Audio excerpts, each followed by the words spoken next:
Fala, galerinha. Brisa, Bruno, Rafaela Marcos, Vitor. Como é que vocês estão? Stephanie Rauscher. Como é que você tá, Stephanie? Borges. Sejam bem-vindos. Matheus Reiser. Thales. Maria Vitória. Como é que vocês estão?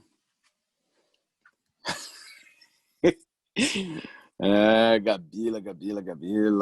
Boa tarde a todos. Quem tá ali atrás? Vamos ver quem tá ali atrás. Deixa eu aumentar minha tela para eu tentar ver quem tá ali atrás. Ih, galera, não consigo ver quem tá ali atrás.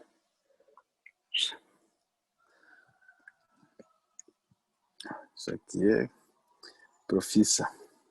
No conforto do meu lar. Galera, não, é que na verdade eu tô em casa, só que eu tô do lado de fora, né? Oi, Isa, como é que você tá? Beleza? Já estamos com 15 pessoas.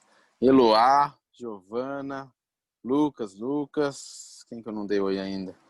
Todos já foram ali. Muito bom ter vocês aqui hoje, novamente, em mais uma aula.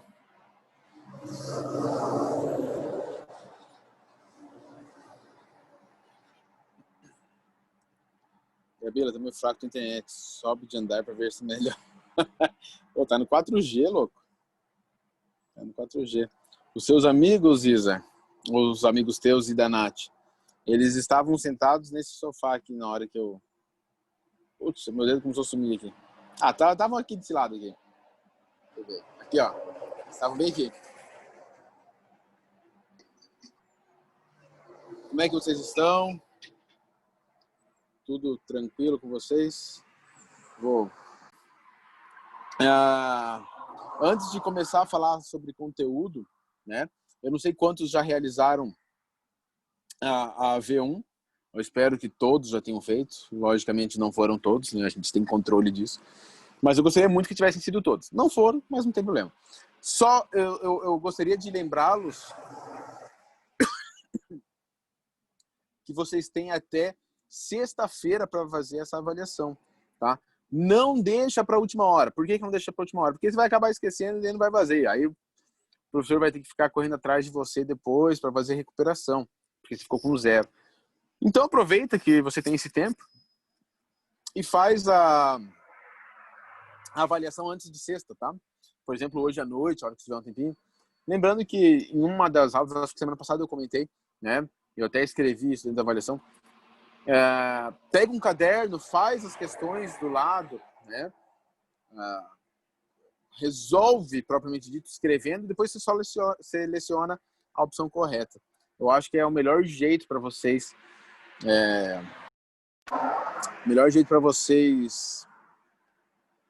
resolverem essa avaliação.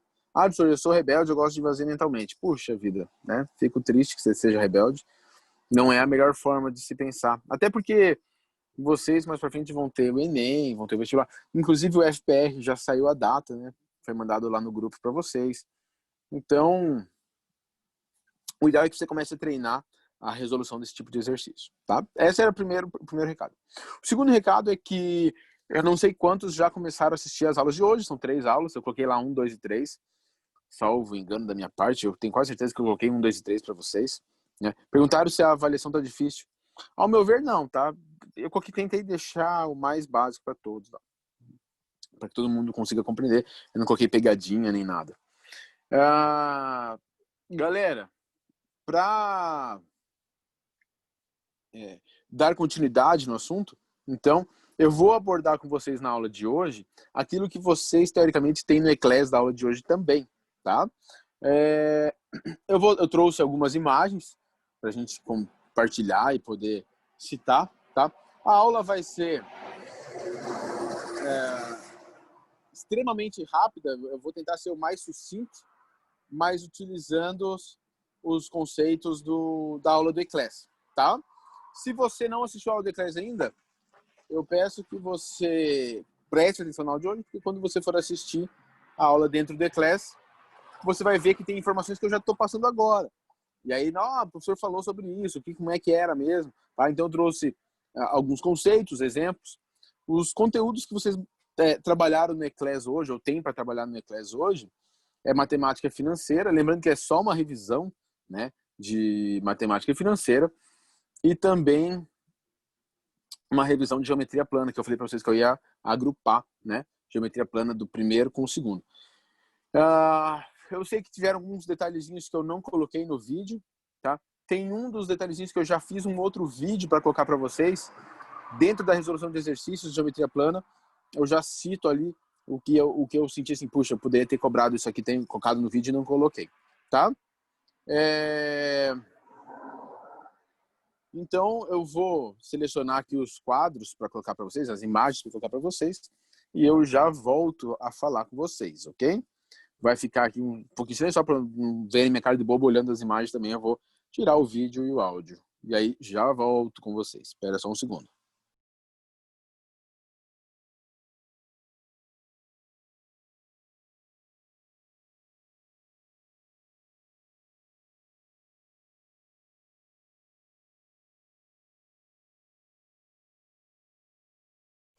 Tá aí. Que acabou a aula, tá doidão, Thales? Ô, louco. Galera, se começar a picotar o som, alguma coisa assim, me avise, tá? Me avise. Galerinha, como eu falei pra vocês, eu vou tentar... Af foi pra tua pergunta, Thales. Não esperava isso de você. Entendam que eu vou exigir a participação de vocês dentro da aula de hoje, tá? Ou áudio ou pelo bate-papo, mas eu gostaria muito que todos participassem. Só deixa eu ver em quantos nós estamos. A gente está em 29, galera. Eu vou mandar uma mensagem lá no grupo, porque 29 é muito pouco, né? Eu vou mandar uma mensagem para que o pessoal tenha a oportunidade de, né, não receber a notificação lá. Deixa eu fazer isso aqui. Pera aí. Galera, antes que eu faça a chamada, alguém mais gostaria de entrar? Aguardando. Beleza. Aí vamos torcer para dar certo. Fechou! Ô, Bruno, era uma boa ideia mesmo, né? É uma boa ideia. Falar que vai ter futebol na próxima aula. Beleza, Vilene, tava só te esperando aí. Televisão também tava te esperando. Então, galera, a gente vai falar um pouquinho sobre o assunto, tá? Eu gostaria muito da participação de vocês dentro da aula, dentro do contexto, logicamente falando. Toda vez que eu falo em matemática financeira, matemática tem a ver com conta, financeira tem a ver com finanças. Quando a gente fala em finanças, de certa forma a gente está relacionando a dinheiro, tá? Então, matemática financeira é uma matemática que relacionaremos com dinheiro. Aonde que a gente consegue colocar matemática e dinheiro no mesmo assunto? Eu tenho algumas... Tem que pegar a autorização da Marcele. Não, relaxa, isso aí a gente vai fazer por fora. E como a gente não pode se encontrar, eu vou marcar um FIFA ou um LFoot para todo mundo aí. Fica tranquilo, tá? Como que a gente consegue ver? Eu vejo ali que a Eduarda Otto já colocou a questão dos juros simples e juros compostos. Muito bom, né? Só que existem até coisas mais simples que juros simples e juros compostos, né? Por exemplo, o primeiro assunto que a gente trabalha dentro de matemática financeira é um assunto que a gente já trabalhou lá no 7º ano do Ensino Fundamental 2, que é a porcentagem. Muito bom, Isa. Parabéns aí. É a porcentagem, né? Quando a gente trabalha com porcentagem, a gente está trabalhando, né? O todo vale 100%, porcentagem nada mais é do que parte de um todo. Então, eu posso trabalhar com 10%, 15%, 20%. Lógico, professor, mas existem... Nos juros eu também trabalho com porcentagem. Sim, realmente, né? Quando você trabalha com juros simples e compostos, você também trabalha com porcentagem. Só que daí é uma aplicação direta do assunto. Então, para começar, ainda não fiz essa chamada, estava te esperando. Eu já vou fazer, tá? Eu aviso a hora que eu for fazer, que na verdade eu estou esperando entrar mais gente. A gente está com 33, eu vou esperar mais um pouquinho. Quando eu falo em porcentagem, então basicamente eu estou trabalhando com uma questão de regra de 3. Porque é isso que eu falei para vocês. 100% equivale a isso. Essa porcentagem que eu quero equivale a quanto, né? E você faz uma regrinha de 3. Boa parte das questões de porcentagem, elas não vão vir em se tratando de Enem, em se tratando de vestibular, e entenda que Enem gosta de trabalhar essa parte de porcentagem, ela não vai te trazer isso assim, quanto é tanto por cento de tanto. Não, isso é o óbvio, isso foi o que vocês viram lá no 7º ano, tá? O que ela vai trazer na regra de 3 é uma contextualização de algum problema, onde a gente consegue envolver alguns assuntos, por exemplo, descontos, aplicações, juros, e aí dentro de juros entra juros simples, juros compostos, tá? Então, basicamente, se eu preciso saber como utilizar, eu preciso saber primeiro interpretar aquela questão. Por exemplo, o que ela está me dando e o que ela está querendo. Se ela quer simplesmente que você faça um cálculo de quanto vale alguma porcentagem, por exemplo, eles amam fazer com desconto e aplicação. Um cidadão vai em alguma loja, vai ter algum desconto, né? Ou então o cidadão vai fazer a aplicação dentro de um banco, e aí você tem que calcular alguma parte da questão de porcentagem. Qual é a ideia de porcentagem? Basicamente, se ele só quer falar de porcentagem, quanto que ele vai economizar tendo um desconto de tanto, ou quanto ele vai pagar mais se for acrescido tantos por cento. É uma regrinha de 3 básica, regra de 3 básica, onde eu coloco numa coluna valor em real, ou em monetário, né, valor monetário, e na outra coluna a porcentagem, tá? Porém, não são as únicas formas de se cobrar matemática financeira dentro de um vestibular, tá? E aí a gente entra em juros, igual a Eduardo da Otto já tinha falado pra gente, né? Juros simples e juros compostos. Eu tenho 2 tipos de juros, importantíssimo eu saber diferenciar um do outro, também pela contextualização, né? Eu preciso, se o texto está contextualizado desta forma, ele se trata de juros simples. Se ele estiver em um outro formato, ele se trata de juros compostos. E basicamente, galera, quando eu vou estudar juros simples e juros compostos, o básico do básico, não ia ser às 15? Não. Eu acho que esqueceram de arrumar lá no convite só, tá? A gente precisou fazer algumas alterações, por isso que a gente veio para as 2 horas. Eu até falei na outra semana e esqueci de falar que era sempre assim. Vai ser sempre às 2 horas a partir de agora. Eu vou pedir para a Marcela arrumar o convite lá para ela replicar sempre, tá bom? Peço desculpas aí pelo erro do horário. Mas eu não fiz chamada ainda, então estamos todo mundo dentro da aula, tá? De boas. Então, a gente está em 37. Vamos ver, se chegar em 45 eu já faço a chamada. Então, o conceito de juros simples e juros compostos, primeiro, eu saber o que significa um e o outro, né? Eu falo para vocês assim, o juros simples é aquele que o capital vai render apenas em cima do capital inicial, né? Eu tentei deixar isso no vídeo para vocês lá, onde eu falei, olha, galera, juros simples e juros compostos. Os juros compostos, a gente diz que é juros sobre juros, né? Então, é quando, passado 2 meses, naquela minha aplicação ou naquela minha dívida, os juros que vão incidir em cima de tudo que foi cobrado no primeiro mês, que que vai incidir aquilo que foi cobrado lá no início. Ou seja, vou tentar dar um exemplo para vocês aqui, porque depois eu coloco um exemplo numérico ali na frente, comparando os dois, tá? Se eu tenho R$100 e eu vou pagar 10% de juros a juros simples, no primeiro mês, 10% de 100 é 10. No segundo mês, eu vou cobrar 10% de 100 novamente. Por quê? Porque é esses R$100 que eu estou aplicando. Tá? Terceiro mês, 10% de 100. Quarto mês, 10% de 100. Aquilo que está entrando, que está sendo acrescido, por exemplo, esses 10 do primeiro mês, vamos supor que eu tenha uma aplicação que renda 10% ao mês.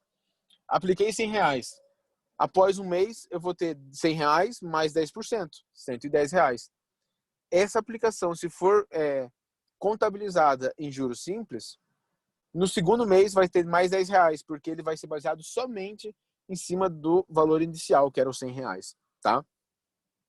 Para eu calcular, tá, professor, eu entendi o que é juros simples e o que é juros compostos, a diferença entre eles. Eu tenho fórmulas para isso, né? Então, a fórmula do juros simples, J é igual a C vezes I vezes T. Quem é cada uma dessas letras? J é a questão do juro, valor monetário, juros. C, valor monetário, é dinheiro, então é o capital inicial. I é a taxa, tá? Toma cuidado, não chama T de taxa. I é a taxa. Essa taxa vai estar escrita lá em porcento ao mês, porcento ao ano, porcento ao dia, né? Dependendo do tipo de negociação que você for fazer.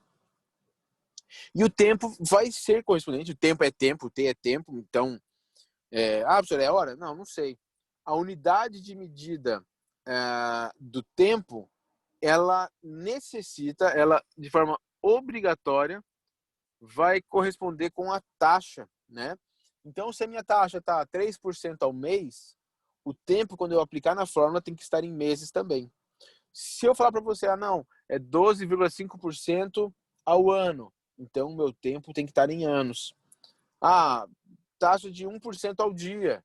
Opa, então meu tempo tem que estar em dias, tá? Isso é necessário. A minha taxa e o meu tempo, elas têm que ser compatíveis. Eu preciso ter essa compatibilidade de uma com a outra, tá? Eu aplico de forma direta na fórmula dos juros. Aplicou, você vai estar calculando quanto você tem de juros. Existe um outro nome dentro da matemática financeira, que é o montante. O que é o montante? O montante é o total do dinheiro que vai ficar após esse cálculo de juros.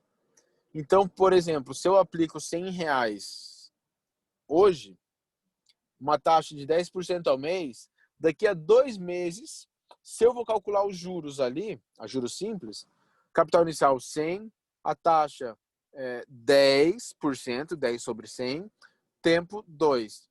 Fazendo essas continhas vai dar 20. Isso quer dizer que de juros eu tenho R$20 e de montante eu tenho 120, que é o 100 inicial, mais os 20 que obtivemos com os juros, tá? Ideia de montante e juros. Galera, fórmula é tudo nessa parte, tá? Então eu leio, interpreto a questão. Opa, essa questão é de juros simples. Provavelmente é simplesmente a aplicação de fórmula. Eu interpreto, jogo na fórmula e ele provavelmente já vai me dar o resultado do que ele queria, tá? Eu pretendo fazer alguns exercícios mais para frente. Entendam que, como a gente vai ter um pacote pós o resultado, como é que eu posso dizer, gente? Após finalizar as apostilas, eu vou deixar muitos dos exercícios de vestibular para resolver depois, tá? Então, não se preocupe. Se, nossa, tem um... Lógico, se você quiser me pedir, professor, poderia resolver esse exercício? Eu vou lá e resolvo, né? Mas alguns eu estou deixando para depois, E aí a gente tem os juros compostos, juros sobre juros. É outra fórmula, então eu interpreto o problema, eu consigo ver lá, opa, esse problema é de juros compostos. E aí eu vou aplicar essa fórmula que está na tela para vocês, né? Repara que quem eu estou calculando nessa fórmula aí não é os juros. Quem eu estou calculando já é direto o montante. Qual é o detalhezinho básico que tem nesse exercício? Se esse exercício de juros compostos me pede quanto de juro ele obteve, eu preciso fazer o montante menos o capital inicial, tá? É uma questão de interpretação do que ele está te pedindo. Opa, a fórmula que eu tenho é para o montante. Então, caso ele me peça a questão dos juros, eu tenho que pensar que juros, nesse caso, é o montante menos capital inicial, tá? Ou lá no juros simples, o montante é igual juros mais capital inicial. É a mesma coisa se eu estou passando o capital inicial do lado direito para o esquerdo ou do esquerdo para o direito, mudando o sinal. Tá bom? Eu espero que tenha ficado claro o raciocínio. Aplicação de fórmula direta, tá? Então, muito de interpretação e um tanto de fórmula aí.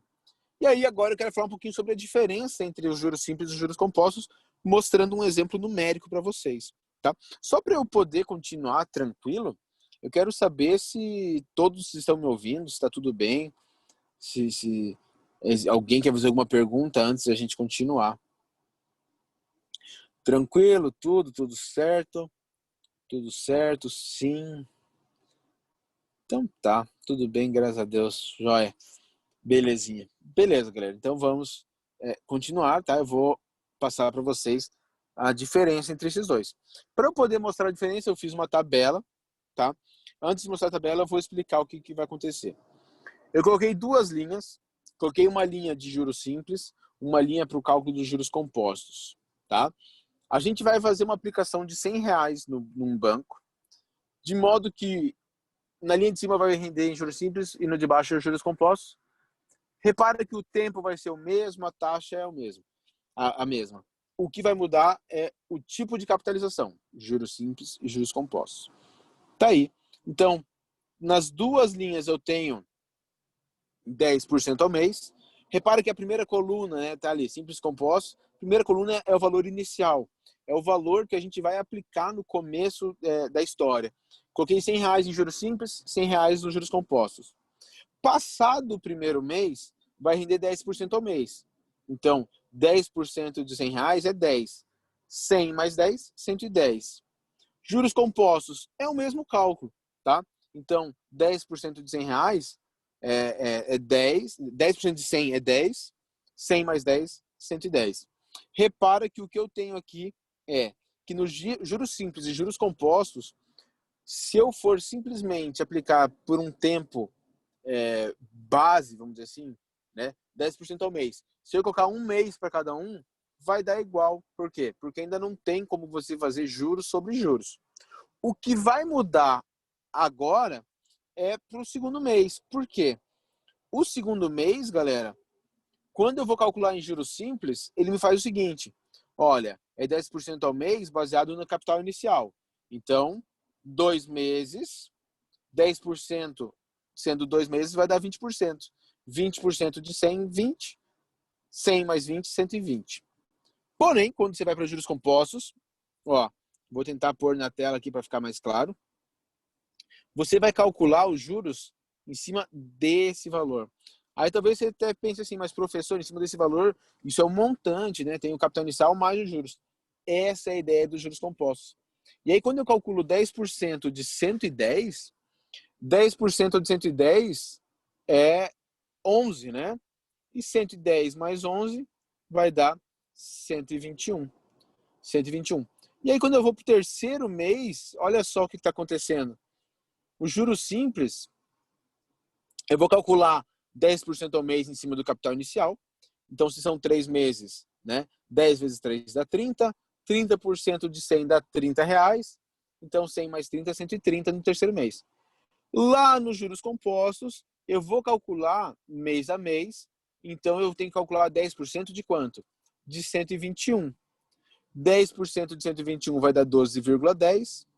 Somando 121 mais 12,10, 133,10 centavos, né? R$133,10. E aí, só nesses primeiros 3 meses, você já começa a reparar, opa, aí dá para ver uma diferença entre juros simples e juros compostos, né? A gente tem a questão de uma diferença ali de R$3,10 nesses 3 meses. E aí, às vezes, você vai pensar assim, nossa, professor, então eu prefiro muito fazer um investimento em juros compostos. Sim. Em questão de produto bancário, galera, é normal a gente trabalhar com juros compostos, tá? Tanto na aplicação quanto nas suas dívidas. Eu falo no vídeo lá, cartão de crédito, a gente fica devendo para o cartão de crédito, ele vai vir em cima de juros compostos. Tudo que ele for cobrar de multa vai vir em cima de juros compostos para você, tá? Então, um mês vai ser igual ao juros simples. Passou para o segundo mês, a sua dívida começa a virar uma bola de neve, porque ele começa a cobrar juros em cima daqueles juros que já tinham sido cobrados no primeiro mês, tá bom? Pergunto se em matemática financeira ficou claro o tipo de raciocínio que a gente tem, tá? Como eu falei para vocês, a ideia básica de matemática financeira acaba sendo a interpretação, né? A análise do que ele está dando e do que ele está querendo. Beleza? Eu só vou tirar o print aqui para a gente fazer a chamada aqui, para eu saber quem leva a notificação, tá, gente? Rapidinho. Ok. Agora a gente vai falar um pouquinho de geometria plana.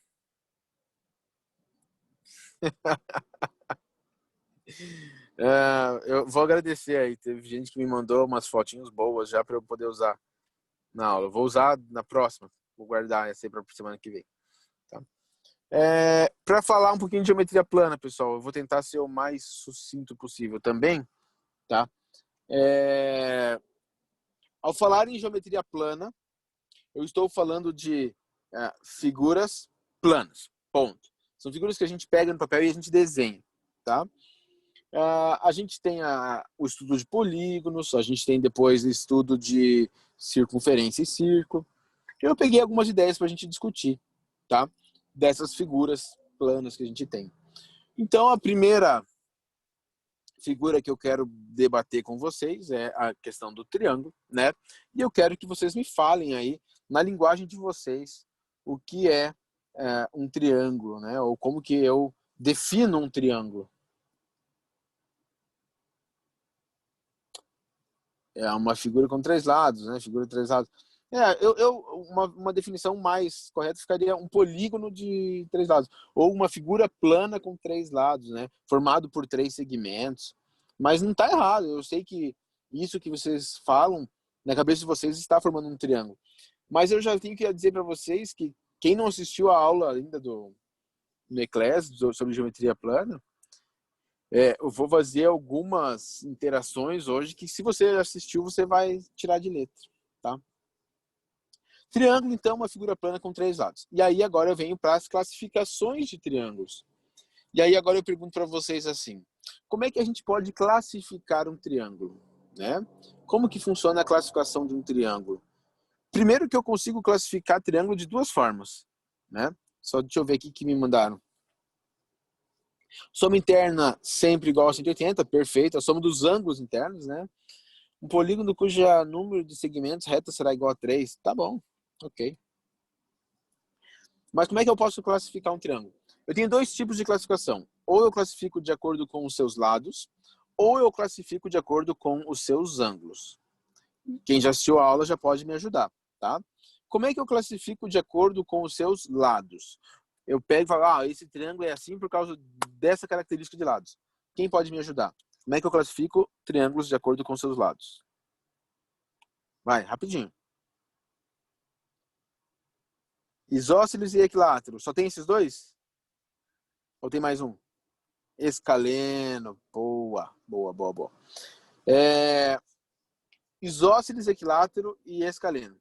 O escaleno é quando eu não tenho nenhum lado igual. Os 3 lados do meu triângulo são diferentes. O isósceles é quando eu tenho 2 lados iguais. E o equilátero é quando os meus 3 lados são iguais. Tá? Deixa eu falar uma coisinha rápida com vocês. Uma coisa que eu considero importante, tá? Talvez você fale assim, professor, nada a ver. Mas eu considero importante. Quando eu cito num exercício, um triângulo isósceles, baraná, baraná. Beleza, montei a ideia de 2 lados iguais, mas cheguei no resultado lá, um triângulo cujos 3 lados são iguais. Eu pergunto para vocês, um triângulo com 3 lados iguais, ele pode ser chamado de isósceles? Sim ou não? Sim, perfeito, perfeito. Eu posso chamar de isósceles, porque a definição de isósceles é ter 2 lados iguais. Se no equilátero tem 3 lados iguais, ele tem 2 lados iguais, então ele é também isósceles, tá? Não existe uma característica de triângulo isósceles que me diga assim, 2 lados iguais e um diferente. Não, isso não existe. O que existe são 2 lados iguais. E se tem 3 lados iguais, tem 2, então também isósceles, beleza? Eu tenho mais uma característica para citar para vocês, mas antes de citar, eu quero a classificação de acordo com os ângulos, né? Eu tenho como classificar o triângulo também de acordo com os ângulos. Vamos lá, quem vai me mandar as classificações do triângulo? Obtusângulo, acutângulo e reto? Não, retângulo, né? Acutângulo, retângulo, obtusângulo. Perfeito. Esses nomes eles se dão pelas características dos ângulos. Então, quando eu tenho o acutângulo, eu tenho 3 ângulos agudos. O retângulo, eu tenho um ângulo reto e 2 agudos. O obtusângulo, eu tenho um ângulo obtuso e 2 agudos, tá? Agora vai a característica que eu estava citando para vocês. Quando eu tenho a ideia de um triângulo, uma das informações importantes que a gente tem é que o maior lado sempre vai ser oposto ao maior ângulo.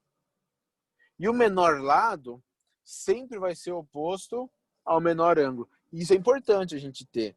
Isso normalmente a gente acaba estudando quando a gente vê lá a lei dos senos, lei dos cossenos, né?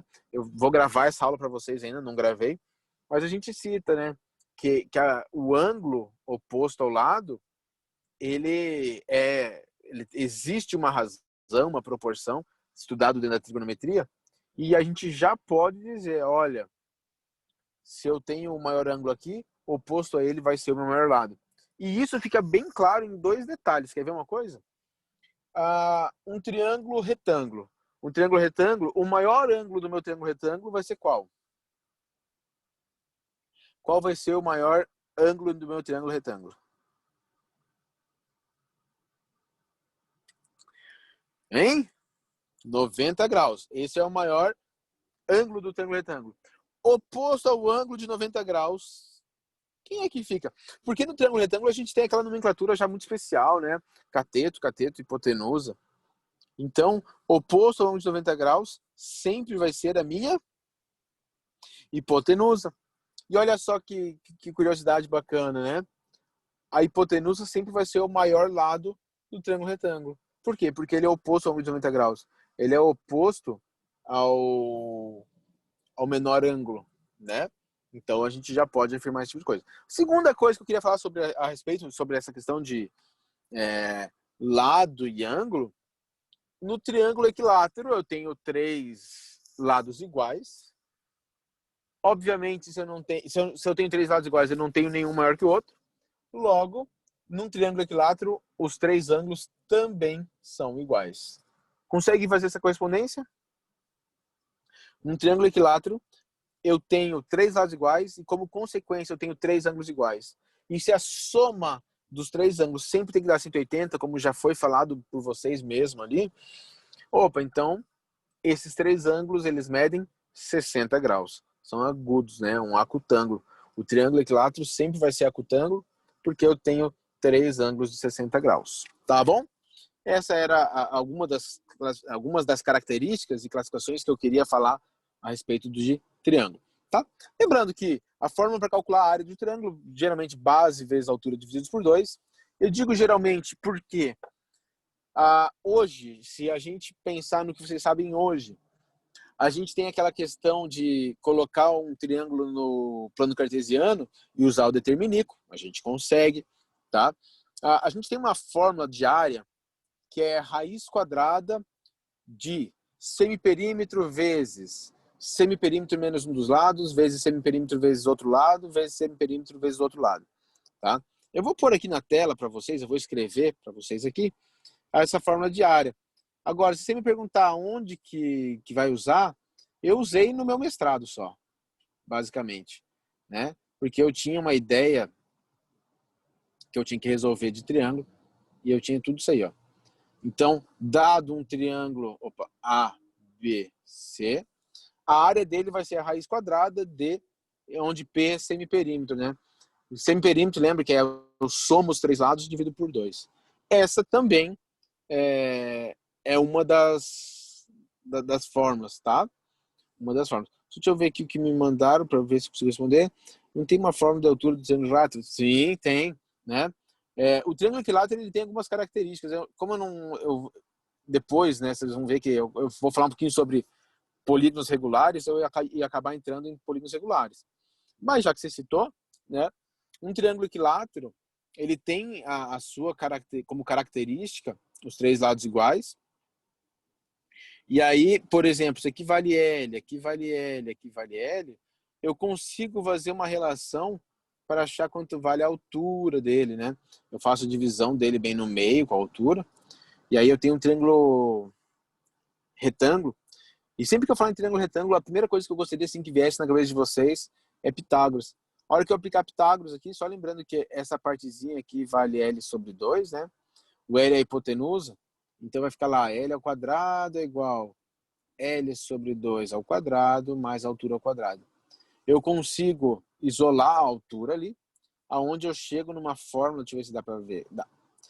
Uma fórmula da altura que vai ser sempre L raiz de 3 sobre 2, tá? Em um triângulo equilátero, ou seja, um triângulo que tem todos os lados iguais, a sua altura pode ser calculada por essa fórmula.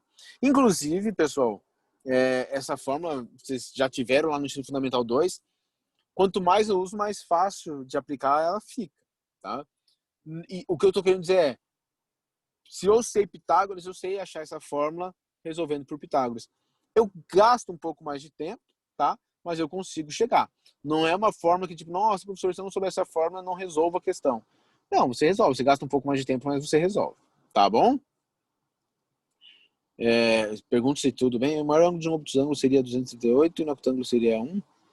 Não, o maior ângulo de obtusângulo seria, se eu pensar em ângulos inteiros, tá? Vamos pensar em ângulos inteiros, seria 178, né?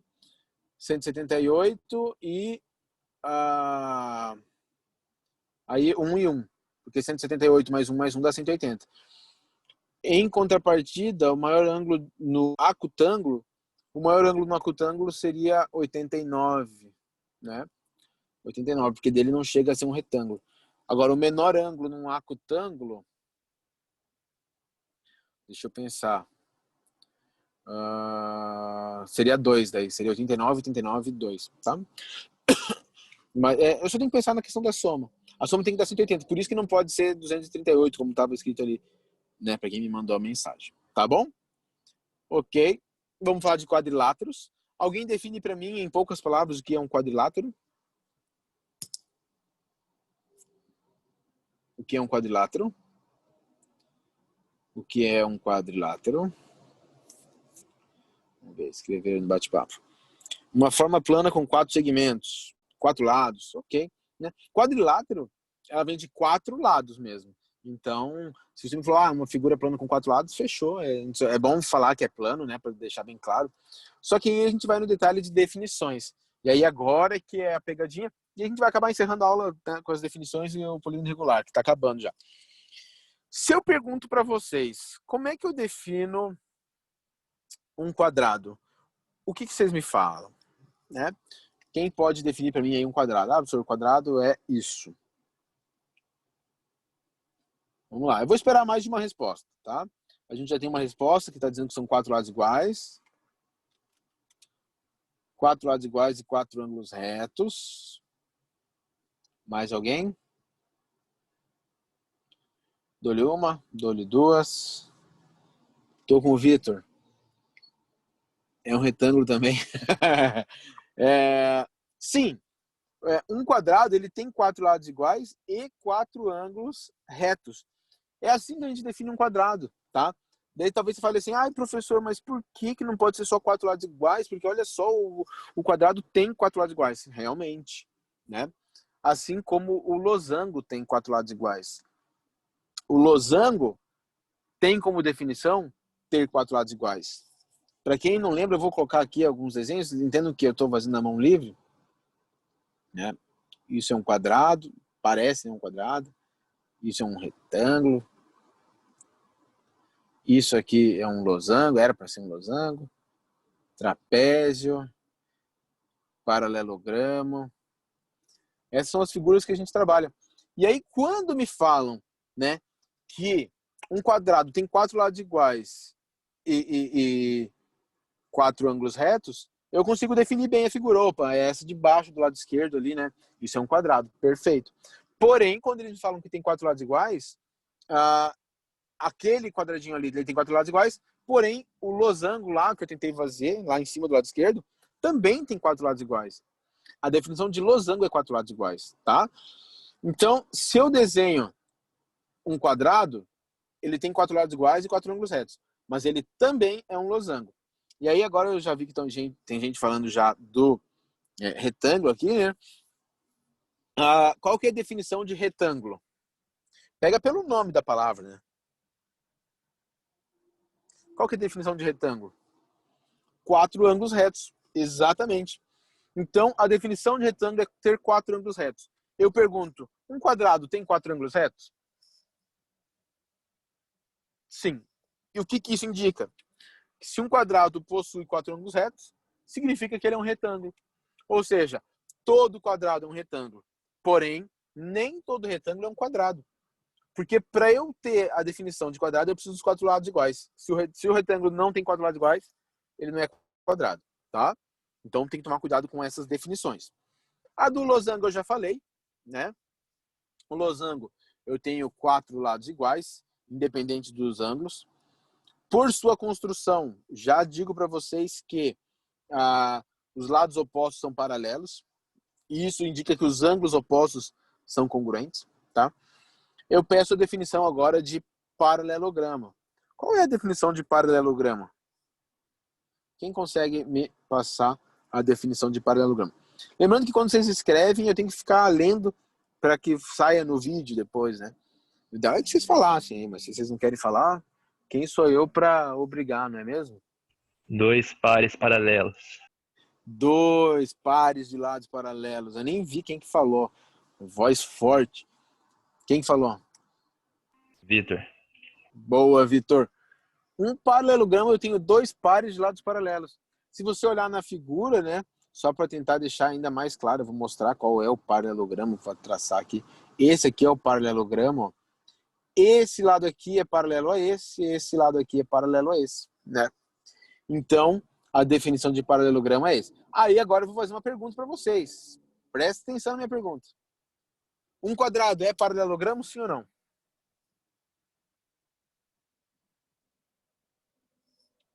Sim. O Bruno respondeu que sim.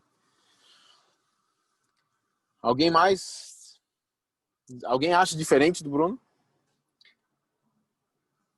O retângulo é um paralelogramo, sim ou não? Concordo, sim. O quadrado é paralelogramo, o retângulo é paralelogramo. Tá? Eu posso dizer que todo quadrado é paralelogramo, porém, nem todo paralelogramo é quadrado. Eu posso dizer que todo retângulo é paralelogramo, mas nem todo paralelogramo é retângulo. Tá? Já que eu já citei o losango é um paralelogramo, sim ou não?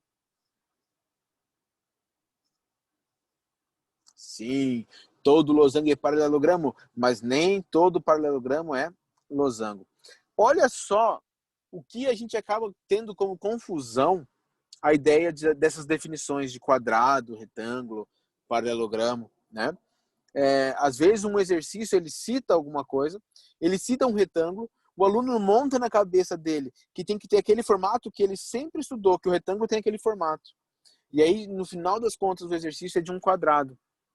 Será que o exercício estava errado? Não. Por quê? Porque quando ele cita um retângulo, o quadrado é um retângulo. Então ele pode citar. Né? Um exercício ele falou que era um paralelogramo, eu montei na minha cabeça um paralelogramo e deu errado. Deu errado por quê?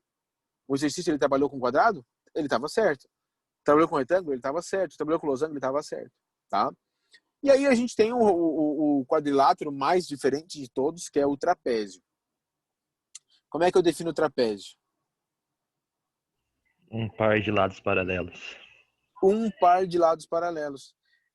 Esses lados paralelos é aquilo que a gente chama de base, tá? E se eu só tenho um par de lados paralelos, quer dizer que os outros dois não são paralelos, ou seja, teoricamente, se eles fossem retas, eles iriam se cruzar, tá? Ponto. Acabou. Qual é a ideia do trapézio? Eu saber que existe uma base maior e uma base menor.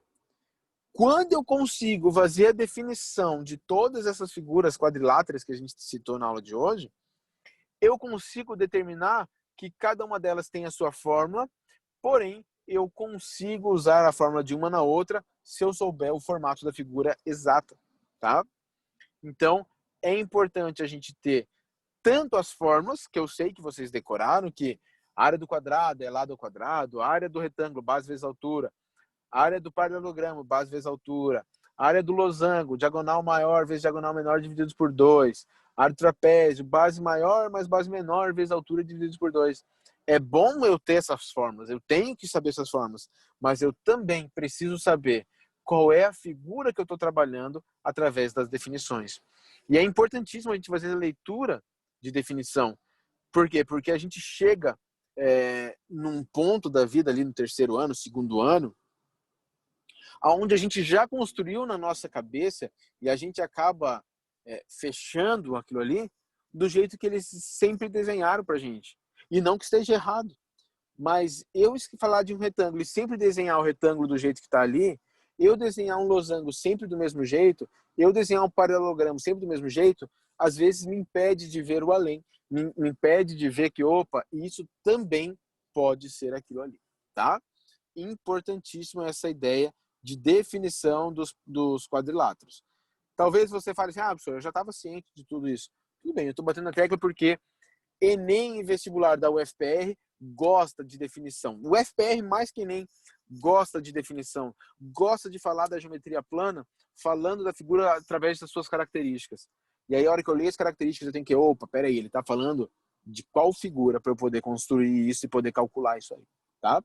E para a gente terminar, vamos falar sobre polígonos regulares, coisa rápida. Qual é a definição de polígono regular? Quem souber, fala que aí a gente já encerra a aula daqui 1 minuto. Definição de polígonos regulares, galera. Lados e ângulos iguais. Todos os lados iguais, todos os ângulos iguais. Fechou. Bonito, tá? Galera, a aula de hoje acabou sendo isso, tá? A gente trabalhou com matemática financeira, geometria plana, o básico da geometria plana. Importantíssimo vocês, junto com essa aula, assistirem a aula também do Eclass, tá? Então, peço que não deixe acumular o conteúdo lá para depois querer assistir. Beleza? Pessoal, obrigado a quem ficou aí até o final. Eu tirei o print já para a gente fazer a chamada, tá? E vocês estão liberados, galera. Podem ir para outra aula, ou podem descansar, ou podem resolver a prova, o que vocês quiserem, tá bom? Agradeço aí, Ana, Borges, Boroche, tamo junto, Boroche. Brisa, tamo junto, Brisinha. Isso aí. O Eloá apareceu que saiu e depois ela me mandou mensagem, que loucura. Falou, Vilane, Eloá, Vitor, Sofia Naruk, Stephanie Rauscher. Galera, outra coisa, rapidinho. Deixa eu ver só uma coisa quem tá aqui ainda. A gente tá em 28 pessoas. Não esqueçam a retirada da camiseta e do moletom, tá? Eu já gravei uma aula com a camiseta. Vai ser massa, ficou top.